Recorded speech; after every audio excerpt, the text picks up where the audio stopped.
Trump segue na frente na disputa pelas eleições norte-americanas.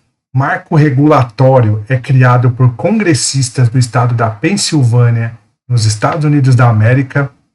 Fintech anuncia token em caixas eletrônicos para negociação em criptoativos no Brasil. Dívida americana aumenta em 500 bilhões de dólares em 3 semanas. Essas notícias e o melhor da análise cripto você vê aqui. Eu sou o MacV e muito bem-vindo ao Filosofia de Mercado. Olá, meus amigos, muito boa noite a todos. Vamos começar falando um pouquinho sobre a eleição norte-americana. Para a eleição norte-americana faltam 11 dias, a gente vê o Donald Trump continua na frente de Kamala Harris. Entre Donald Trump e Kamala Harris a gente vê uma distância percentual de mais ou menos 30%. O que o mercado, não só o mercado, mas o que tem parecido é que o Donald Trump vai levar essa eleição. Ainda tem 11 dias para que isso se concretize, mas é o que leva a entender. Uma outra notícia muito interessante é essa daqui, que os congressistas do estado da Pensilvânia, eles aprovaram um marco regulatório. Eles aprovaram um marco regulatório para os criptoativos no estado da Pensilvânia.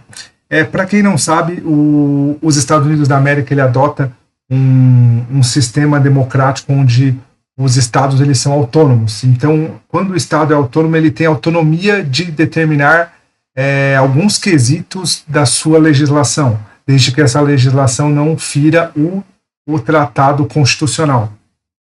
E é exatamente o que o estado da Pensilvânia e outros 20 estados fizeram. O estado da Pensilvânia veio com essa ideia de regulamentação das criptos, né? Ou pelo menos a regulamentação das criptos para quem é residente desse estado, né?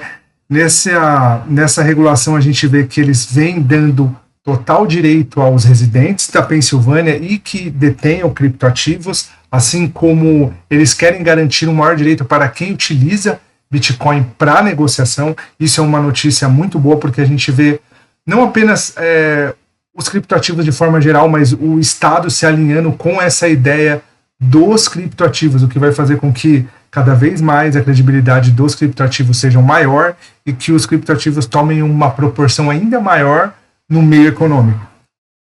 Uma outra matéria muito interessante é a de Tether, tá?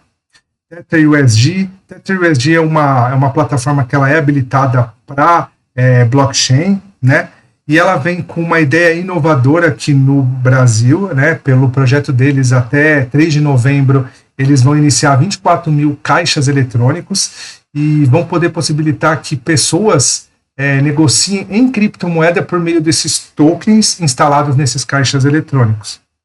A ideia deles é muito boa, até porque eles sinalizam que mais ou menos 34 milhões de brasileiros não têm acesso a um sistema bancário, digamos, mais acessível, e a ideia deles é essa. A ideia deles é que por meio das criptomoedas haja uma maior popularização dos meios bancários. Isso é muito interessante porque, novamente, né, o brasileiro, que é um povo muito mais tradicional, a gente é muito mais acostumado a banco de varejo, a grandes agências e tudo mais, e essa novidade de você permitir que pessoas negociem em criptoativos, façam transações, compras e tudo mais, é uma ideia revolucionária e muito boa, não só para o Bitcoin, mas para o universo cripto de modo geral. Uma outra notícia muito interessante, essa daqui já é um pouquinho mais triste, mas é porque houve um aumento de 473 bilhões de dólares na dívida americana nas últimas 3 semanas.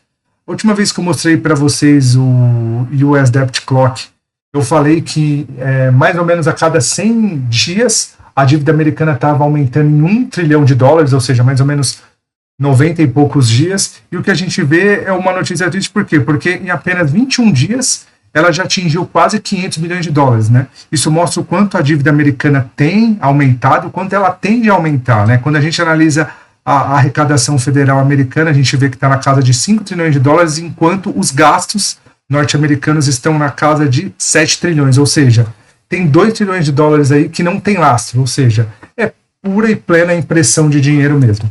Quando a gente vê o aumento dessa dívida norte-americana, a gente vê aqui no Trading Economics, a gente vê que a dívida de 2019 para cá, ela atingiu um patamar muito alto, né? Quando a gente analisa, olha, em 2019 era aqui, com a pandemia ela subiu. Na pandemia até que é justificável esse aumento, né? Devido ao comércio ter fechado, a todos os incentivos que não só os Estados Unidos, mas diversos países ao longo do mundo deram, né? Afinal de contas, tinha muita gente parada, tinha muita gente que não tinha trabalho, então é ainda que justificável, mas aumentou a dívida de um patamar de 106% do PIB para quase 130%. Né? Nos outros anos, né, seguidos a 2020 e 2021, a gente viu até uma queda, porém é uma queda que não é nada expressiva ou nem chegou próximo aos níveis de 2019. Quando a gente olha o forecast, que seria o orçado, né, o que vem no futuro, o projetado, melhor dizendo, a gente vê que de 2019 para 2020, né, ela fez essa quedinha aqui, porém já em 2024 é esperado que no final desse ano ela atinja um nível de endividamento maior ainda que 2021, que foi um ano que ainda sofremos um pouco com a pandemia, né? Esse ano já vai superar 2021, 2025 já vai ser uma dívida maior que 2020 e 2026 vai ser o pico. Então a gente vê que não tem uma expectativa de que essa dívida diminua, e isso daqui é uma coisa um pouco complicada e um pouco triste. Por quê? Porque a gente vê que o dólar é o ativo de moeda global. E quando o país que detém esse ativo global, você vê que ele não está tendo certo cuidado com as contas públicas, isso coloca em xeque a própria credibilidade do dólar. Né? Lá em Bretton Woods, quando o dólar resolveu ter o seu lastro em ouro, logo depois eles quebraram esse lastro em ouro, logo depois veio o petrodólar, que é a plena negociação de petróleo em dólar. No comecinho desse ano, nos BRICS, a Arábia Saudita já veio com uma medida onde o dólar não vai ser só negociado, o barril de petróleo não passará a ser mais comercializado apenas em dólar. Ela estipulou umas outras cestas de moeda, incluindo euro, yuan chinês, rubro, que é o russo, e o euro. Então você vê que aos poucos a hegemonia do dólar ela tem caído, o dólar tem perdido certa credibilidade, e quando a gente analisa para o fiscal americano, a gente não vê que o governo norte-americano tem interesse de melhorar isso, ou se tem, deveria estar fazendo muito mais. Afinal de contas, é muito complicado você ter uma situação fiscal onde sua arrecadação está em 5 trilhões, enquanto seus gastos governamentais estão em 7. Né? Um outro dado interessante que eles passaram é que esse ano, pela primeira vez, os Estados Unidos vai pagar de juros $1 trilhão. Isso é uma coisa assim surreal. Ou seja, de toda a arrecadação, 20% vai ser apenas para pagar juros. Se a gente for ver, mais 1% de defesa, mais um trilhão é de defesa, 1,5 trilhão de assistência social, quase 2 trilhões de Medicare, que seria mais ou menos o SUS deles, né? Então a gente vê que, infelizmente, a situação fiscal norte-americana não está boa, e para as criptomoedas e para o Bitcoin isso não é nada bom, porque o Bitcoin ele depende muito da economia americana para que ele ande, né? Da liquidez que vem da economia norte-americana, ou vamos falar assim, da sinalização que a economia americana dá para o mundo, né?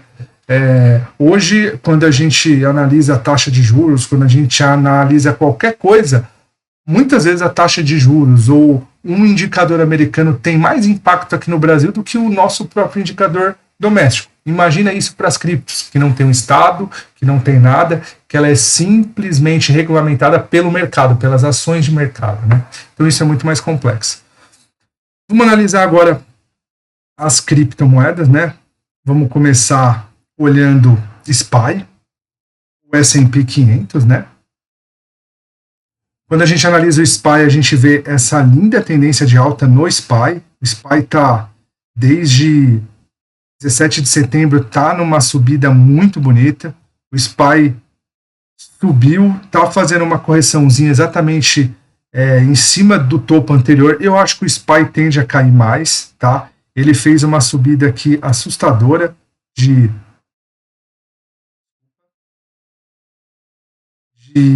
14%. Seria natural ele corrigir mais ou menos até a região dos 570, dos 5.700 aqui.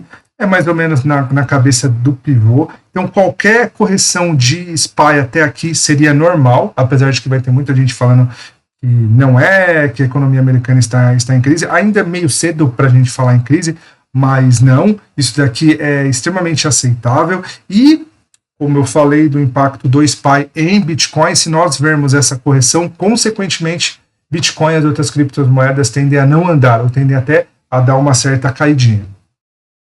Vamos analisar Bitcoin. Quando a gente olha Bitcoin, está no mesmo cenário, Bitcoin e USD. Quando a gente analisa, está no mesmo cenário, a gente vê que o Bitcoin ele rompeu esse grande pivô aqui, rompeu também uma linha de tendência de baixa que vem lá de 14 de março. Ele rompeu essa linha, ele fez um pullback em cima da cabeça desse pivô, um pullback muito bonito, fez um candle de reversão, depois desse candle de reversão ativou uma barra forte de alta, essa barra verde que a gente pode ver aqui. O problema de Bitcoin é o que a gente vem falando, são esses topos anteriores aqui. Para o Bitcoin retomar uma alta, o primeiro topo que ele tem que superar é esse daqui. Então ele tem que romper isso daqui. Daqui a gente veria talvez uma maior força para alta, mas ainda assim teriam mais esses 4 topos anteriores aqui, né?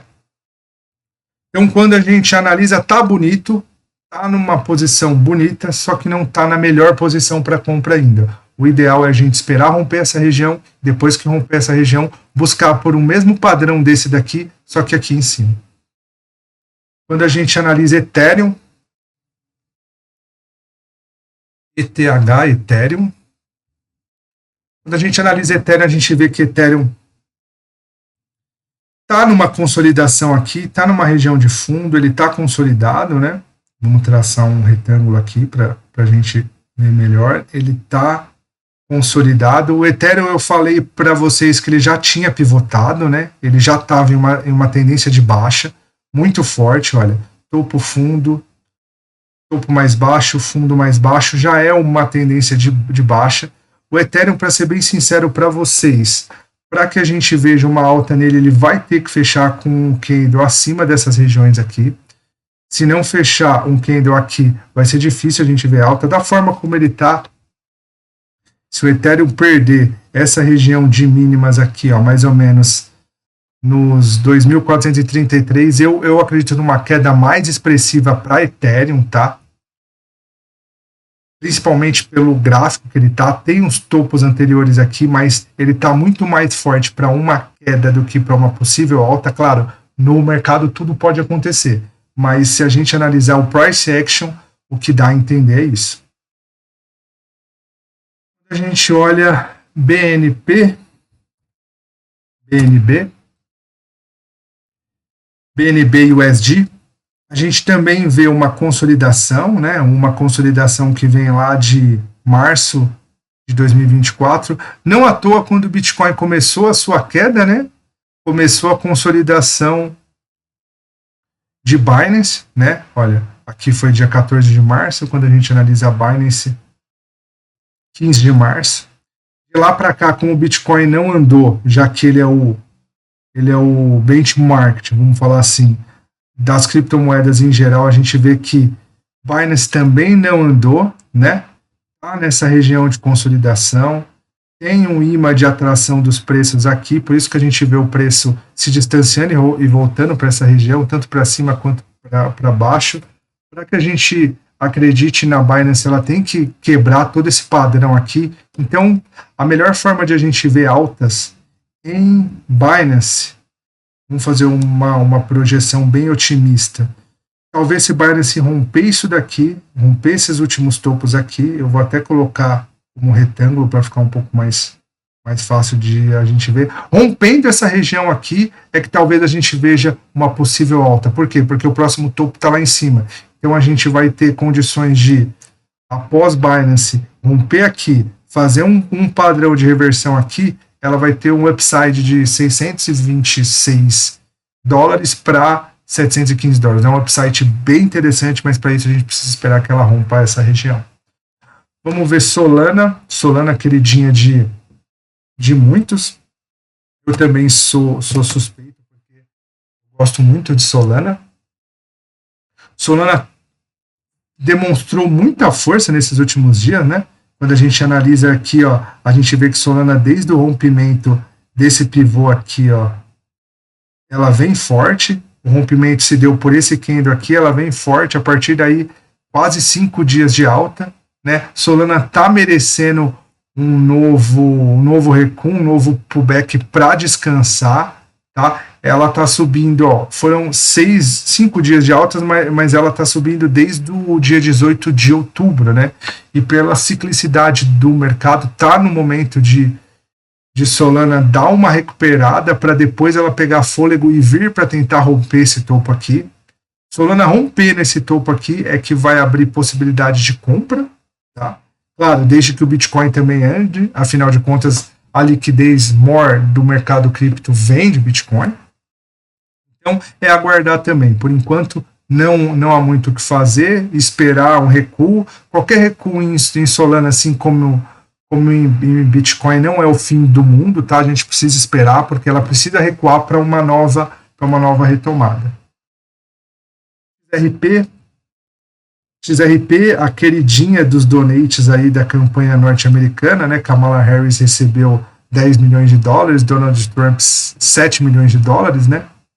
NP está numa consolidação muito longa, né? Se a gente for analisar, ela tá depois dessa queda aqui, ó, daqui para cá, ela tá nessa consolidação, tá num chove e não molha já há muito tempo. Eu acho que das criptomoedas, apesar dela ser uma das 10 de maior liquidez, não acho que vale a pena. Tá? Não tá bonita. XRP não tá bonita mesmo. A gente vê que tá totalmente consolidada. É um ativo que é melhor a gente ficar de fora, sendo bem sincero. Dogecoin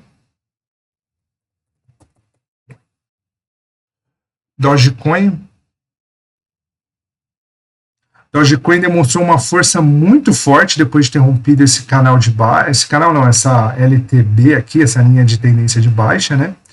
Ele fez esse movimento aqui, pivotou, descansou em cima desse pivô e seguiu com a alta.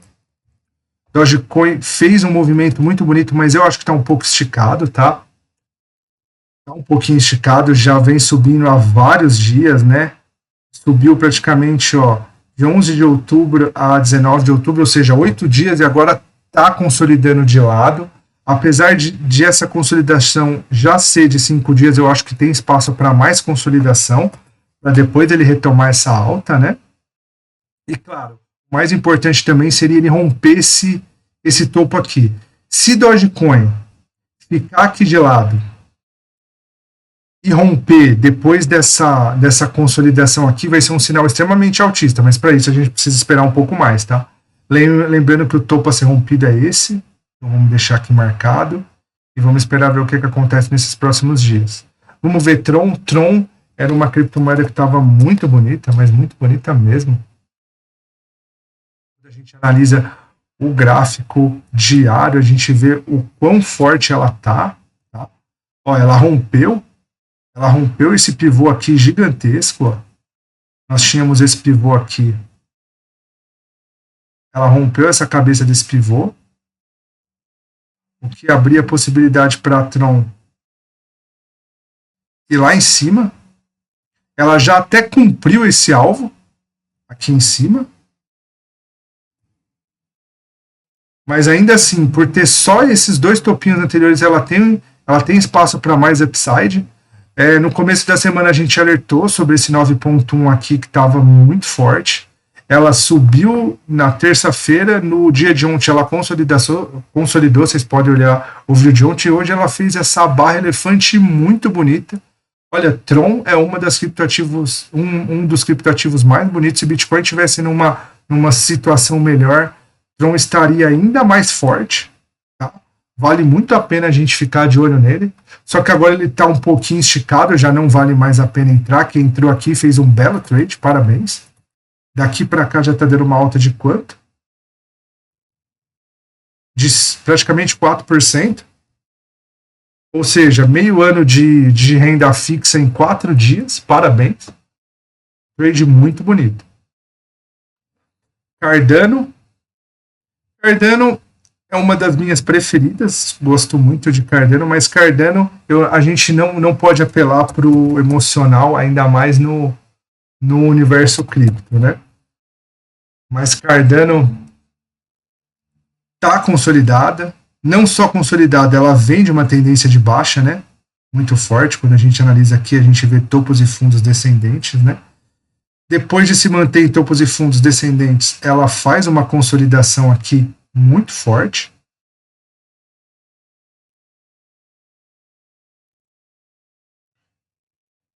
Está numa situação bem complexa Cardano, não tem muito o que fazer. Está muito parecida com XRP também, né? Que a gente viu lá consolidada, né? Cardano tá da mesma forma. Cardano, se perder essa região aqui, ó,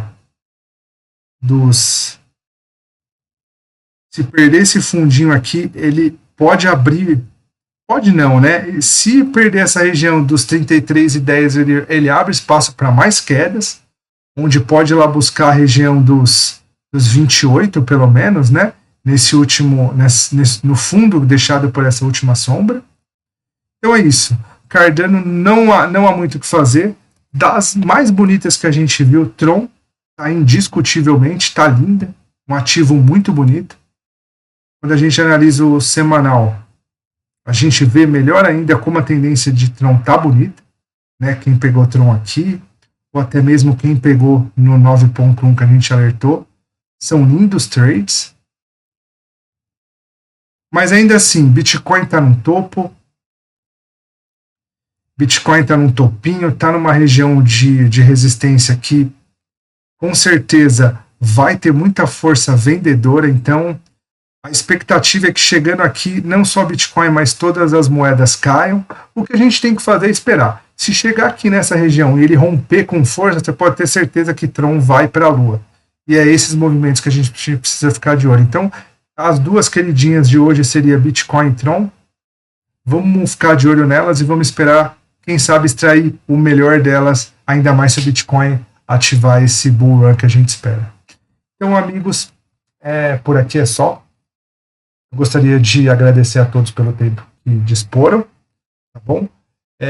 Pro final de semana eu pretendo fazer um vídeo de final de semana. Teve alguns comentários pedindo Bolsa Norte-Americana, inclusive pediram DoorDash e pediram Uber. Eu vou fazer uma análise para esses dois papéis, tá? E aí no sábado a gente se vê, mas amanhã a gente também se vê para o fechamento da semana e para saber como é que a semana ficou e o que nos espera para a próxima. Então, muito obrigado por terem assistido até aqui e até amanhã.